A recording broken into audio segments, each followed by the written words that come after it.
While the world struggles with inflation, China faces a different challenge, and it's summed up by the price of China's most essential consumer product, pork. As food prices have gone up in most countries, China, on the other hand, going in the opposite trend. A kilo of pork has dropped by 40% compared to September last year. When prices drop so fast, this could be the start of deflation, and it's something that will affect all of us, consumers, businesses, and economies. A rough rule of thumb is therefore that a 10% increase in the pork price will push up the CPI by 0.3%. Inflation has dominated global headlines for the past 2 years, as consumers might like the idea of spending less for goods and services, but falling prices could be a huge red flag. If the deflation actually gets entrenched, meaning that it changes people's perception of future prices. So what it means is that if consumers expect that the prices are going to fall in the future, they will probably wait until later on to make the purchases. That means that today's demand is going to fall, so companies have to cut prices in order to attract customers, but once you cut prices, you get into this vicious cycle because when you cut prices, your revenue is going to decline, which also means that eventually, you will have to cut wages and possibly lay off workers. This has a cascading effect on household income and a subsequent decline in consumer spending. This vicious loop can lead to a recession. So how did China get to this point? Especially considering that much of the world is striving to curb inflation. So why are consumer prices in China flatlining? China basically exited the zero-COVID policy late last year, at a time when the global economy has already peaked and is slowing down. So that actually affected the export demand for China, and that affected business, investment, and hiring sentiment as well. On top of that, the Chinese households did not get large cash handouts or subsidies, unlike many industrialized countries, so that means they did not have surplus savings to spend after the reopening. The final thing I would say is that the labor market hasn't picked up as expected, and people are concerned about their income and job prospects. On top of being the world's second largest economy, China is also a critical key exporter and a major market for many products, so in an interconnected world, less consumption and investment in China will have a huge ripple effect across the world. 2023 is the year that China resurgences back to life after years of COVID restrictions and lockdowns.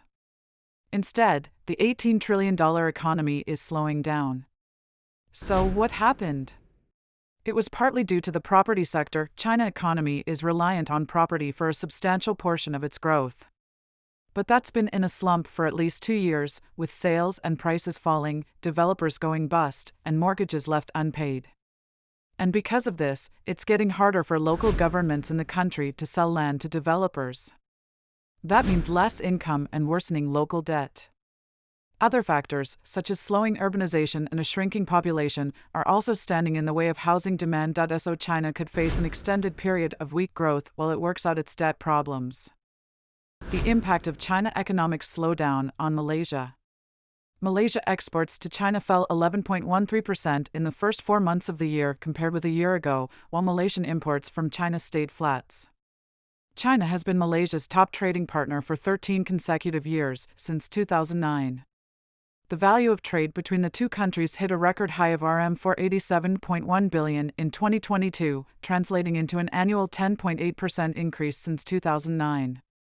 A scenario study by the International Monetary Fund, IMF, indicates that Malaysia is among those with the largest correlation with China's economy, with growth falling between 0.4 and 0.5 percentage points in response to a 1 percentage point fall in China's growth.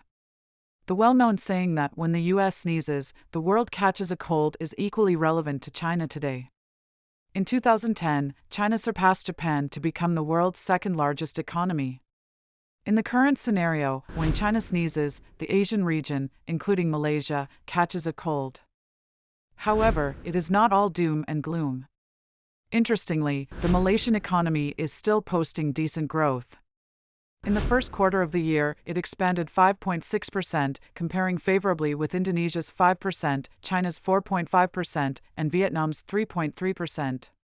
With tensions continuing between the US and China, foreign investors, especially those from the West, are leaving China. China's approach of guiding new investors to specific places in the country has not only discouraged foreign investors, but also affected local ones. This situation could be good for Malaysia.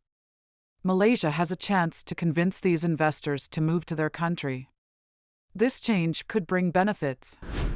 By getting new investments, Malaysia might improve its trade with other countries. This situation also opens chances to increase trade with different places, create valuable industries, and make the tourism sector more diverse.